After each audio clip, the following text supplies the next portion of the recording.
Imaginez un homme dont le charisme a illuminé les écrans, dont la grâce dansante a capturé des cœurs et dont le courage face à l'adversité continue d'inspirer des générations. Patrick Swayze, avec ses rôles inoubliables dans des films comme Dirty Dancing, Ghost et Point Break, a marqué Hollywood d'une empreinte indélébile.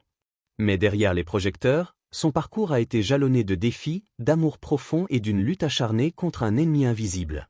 Abonnez-vous à notre chaîne pour plonger dans les histoires émouvantes des légendes qui ont façonné notre époque. Aujourd'hui, nous vous emmenons dans un voyage à travers les derniers moments poignants de la vie de Patrick Swayze, un homme dont l'esprit indomptable et l'héritage continuent de résonner. Tout commence à Houston, au Texas, le 18 août 1952. Patrick Wayne Swayze naît dans une famille où l'art et la discipline se mêlent. Sa mère, Patsy, est une figure centrale de son univers. Chorégraphe et professeur de danse respectée, elle dirige un studio de danse où la créativité et l'exigence règnent. Son père, Jesse, est dessinateur en génie, un homme robuste avec des racines ancrées dans le terroir américain.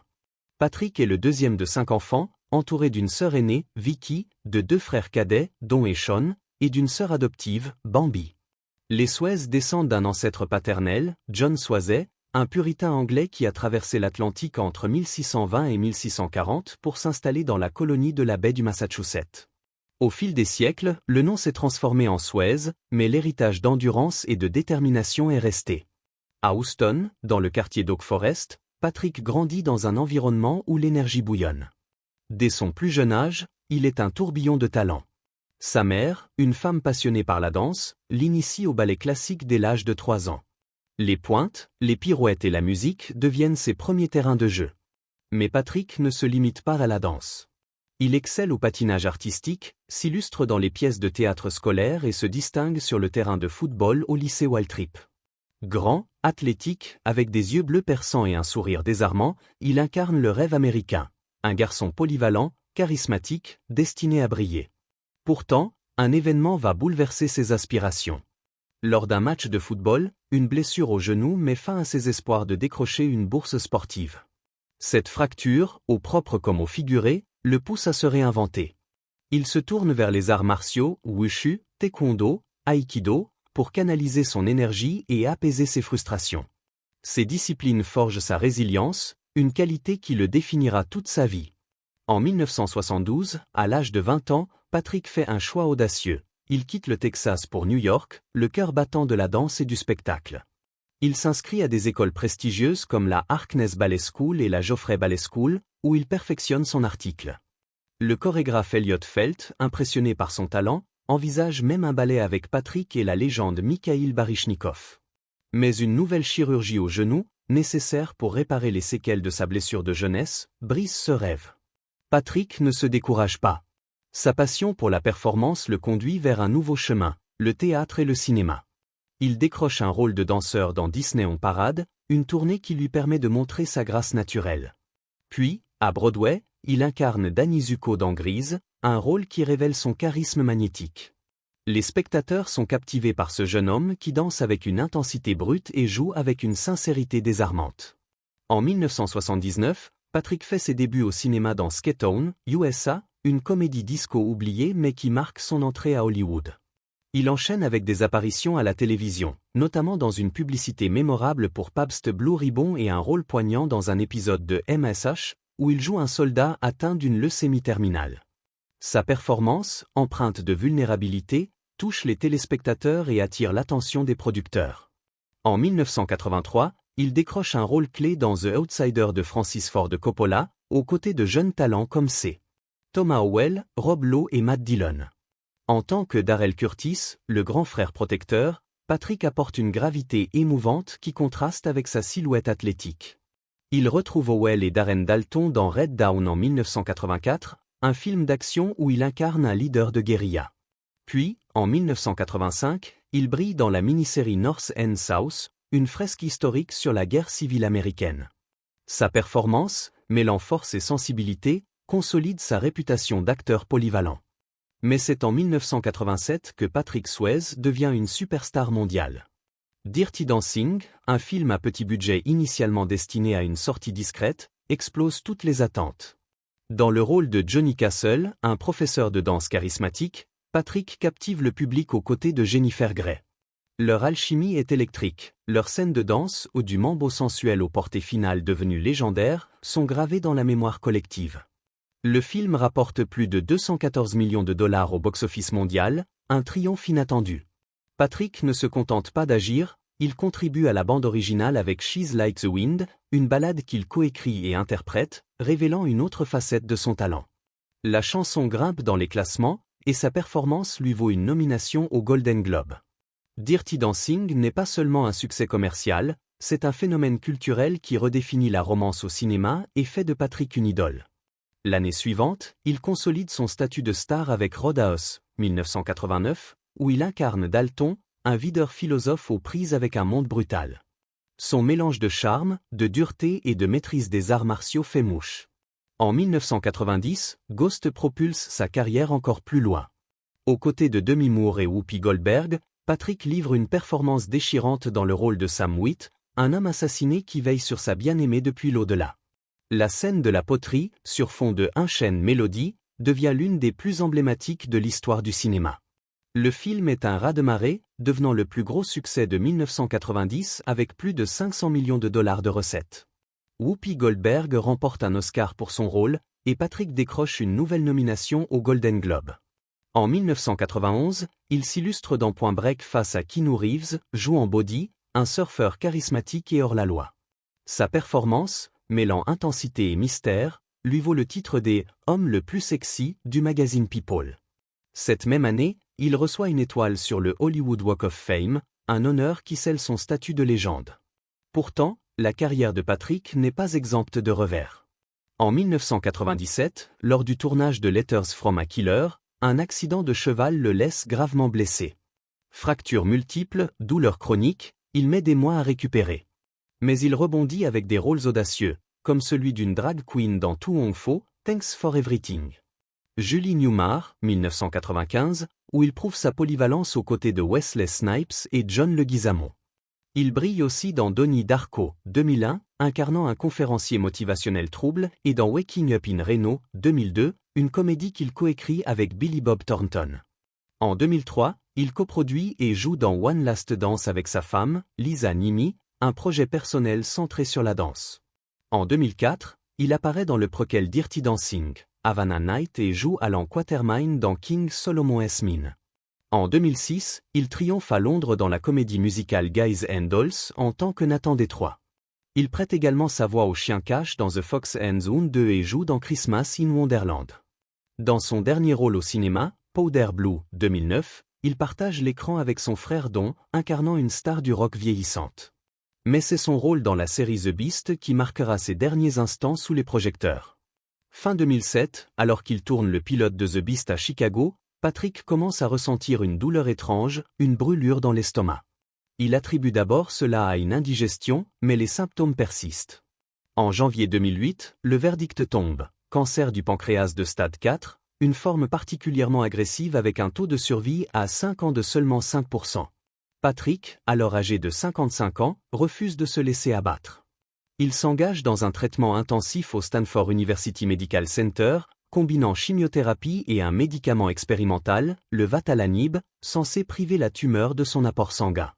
En mars 2008, son médecin annonce qu'il répond bien au traitement, avec une maladie très limitée. Mais les tabloïds, avides de sensationnalisme, publient des rumeurs alarmistes, affirmant que Patrick est au bord de la mort. Il dément avec force, déterminé à ne pas être réduit à un titre racoleur. Malgré la douleur et les effets dévastateurs de la chimiothérapie, qu'il décrit comme « l'enfer sur roue », Patrick continue de travailler.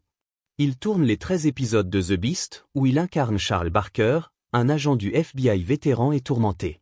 Sa performance est acclamée, certains critiques notant que sa lutte personnelle semble insuffler une profondeur nouvelle à son jeu.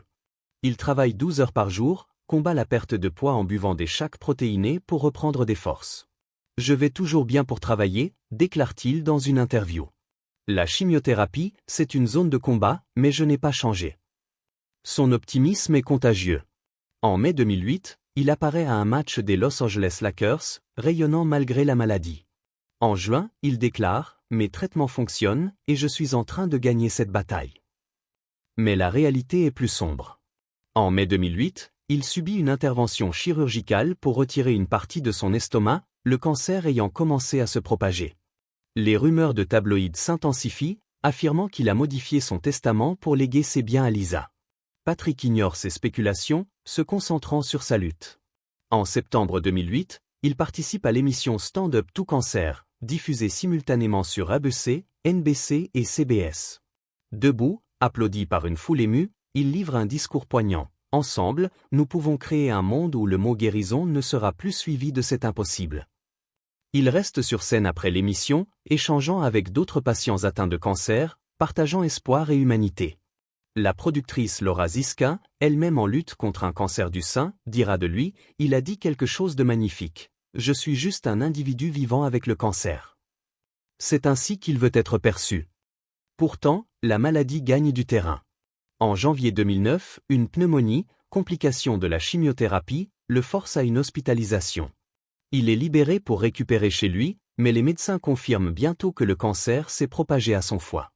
Patrick, qui a fumé jusqu'à 60 cigarettes par jour pendant des décennies, reconnaît que son tabagisme a probablement contribué à sa maladie. Pourtant, même en traitement, il continue de fumer, une habitude qu'il n'arrive pas à abandonner. Malgré tout, il reste fidèle à lui-même, un combattant. Il explore des remèdes alternatifs, comme les herbes chinoises, mais reste sceptique face aux promesses non vérifiées. Dans une interview avec Barbara Walters, il admet la présence d'une petite masse dans son foie mais insiste « Je combats cette maladie, et je veux que les médias le disent ». À travers cette épreuve, une constante demeure, l'amour de sa vie, Lisa Nimi. Leur histoire commence dans le studio de danse de Patsy à Houston. Adolescent, ils se rencontrent dans un mélange de rivalité et d'attirance. Lisa, alors âgée de 15 ans, se souvient de Patrick comme d'un « Casanova autoproclamé », tandis qu'elle avait une réputation de « mauvaise fille ». Nous étions censés nous éviter, confie-t-elle en 2024 sur le podcast Ami et TJ. Mais une connexion indéniable se forge. Quand Patrick part pour New York, Lisa le suit, rejoignant le Joffrey Ballet. En 1975, ils se marient où elle a 19 ans, lui 23. Leur union, qui durera 34 ans, est marquée par une passion commune pour la danse, l'aventure et une confiance absolue. Tous deux pilotes, ils partagent des vols ensemble, survolent les paysages grandioses de leur ranch au Nouveau-Mexique. Ils collaborent sur One Last Dance, un film réalisé par Lisa en 2003, où leur amour pour la danse transparaît. Mais leur parcours n'est pas sans douleur. En 1990, une fausse couche brise leur rêve de fonder une famille. Patrick, qui rêvait d'être père, est dévasté. « Je ne pouvais pas attendre d'avoir un enfant avec cette femme que j'aimais tant », écrira-t-il dans ses mémoires. Il tente à nouveau, mais les échecs successifs creusent un vide. Lisa propose l'adoption, mais Patrick, attaché à l'idée d'un enfant biologique, hésite. Ces tensions, bien que douloureuses, ne brisent pas leur lien. Lorsque le cancer frappe, Lisa devient son rock. Elle l'accompagne à Stanford pour ses traitements, passe des nuits à l'hôpital, tient sa main. « Il voulait toujours que je sois là », dira-t-elle, la voix brisée. Les derniers mois de Patrick sont un mélange de courage et de fragilité. Il continue de tourner The Beast jusqu'à ce que son corps ne puisse plus suivre. En septembre 2009, entouré de sa famille, il s'éteint à l'âge de 57 ans. Ses cendres sont dispersées sur son ranch du Nouveau-Mexique, un lieu où il trouvait la paix à cheval avec Lisa. Sa mère, Patsy, alors âgée de 84 ans, partage sa douleur dans une interview émouvante. « On n'est pas censé survivre à ses enfants. » Elle se souvient de Patrick comme d'un fils rayonnant, un super enfant, débordant d'énergie, qui dansait, chantait, jouait du piano et de la guitare. Il était très respectueux, bien élevé, mais aussi très amusant, dit-elle, les yeux brillants de souvenirs. Patsy raconte comment Patrick, même malade, rendait visite à la maison qu'il lui avait achetée à Simi Valley. Elle, de son côté, passait du temps dans son domaine équestre de la vallée de San Fernando, un havre de 2,5 millions de dollars où il aimait monter à cheval. Patsy est frappée par la résilience de son fils. Il a continué à travailler jusqu'à ce qu'il ne puisse plus, dit-elle. Il ne se plaignait jamais, même quand il souffrait. Il était convaincu qu'il s'en sortirait. Dans leur maison, les photos de Patrick ornent les murs, mais les albums restent intouchés, trop douloureux à ouvrir. Elle se souvient de son surnom, Petit Buddy, un clin d'œil à son père, Grand Buddy. Ma fille l'a appelé comme ça un jour, et ça lui est resté, sourit-elle. Ses souvenirs, à la fois tendres et déchirants, peignent le portrait d'un homme qui vivait avec passion. La vie de Patrick n'a pas été exempte de luttes personnelles. Outre ses blessures physiques, dont un grave abcès dentaire à 23 ans qui a failli coûter sa jambe, il a combattu l'alcoolisme pendant des décennies. La mort de son père en 1982, à seulement 57 ans, l'a plongé dans une profonde tristesse. La célébrité fulgurante après Dirty Dancing a amplifié ses luttes. J'ai essayé de gérer la célébrité, mais j'ai trop bu, confie-t-il à People en 2007. Son point le plus bas survient en 1993, lors du tournage de Fatherhood, le poussant à entrer en cure de désintoxication. Il atteint la sobriété, mais les rechutes ponctuent son parcours. L'alcool nourrit la mélancolie, admet-il. Pourtant, il trouve refuge dans la danse, le jeu, et surtout dans l'amour de Lisa. L'héritage de Patrick Swayze va bien au-delà de ses films. Il a redéfini ce que signifie être une star masculine, mêlant virilité, sensibilité et grâce. Dirty Dancing a inspiré des générations de danseurs et de cinéastes. Ghost a donné à l'amour une dimension intemporelle. Point Break a capturé l'esprit rebelle des années 90. Mais c'est son courage face au cancer qui touche le plus. Je suis juste un individu vivant avec le cancer, disait-il, refusant d'être défini par sa maladie. Lisa, dans ses mémoires, évoque ces derniers mots, « Je savais qu'il était dans un meilleur endroit, parce qu'il avait tout donné ».